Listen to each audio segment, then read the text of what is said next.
आज राज्य सरकारनं अर्थसंकल्पामध्ये शेतकऱ्यांची जी कर्जमाफीची योजना जाहीर केली ती पूर्णपणे शेतकऱ्यांच्या तोंडाला पानं पुसणारी योजना आहे.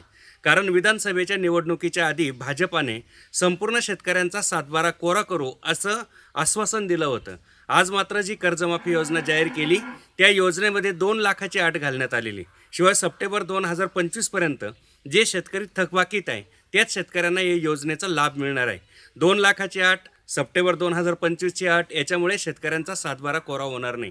जे फळबाग उत्पादक शेतकरी आहे त्यांना एकरी 2.5 ते 3 लाख रुपये खर्च येत असतो. त्यामुळे त्यांना बँकेकडून क्रॉप लोन देखील 2 लाखाच्या पुढे मिळत असतं.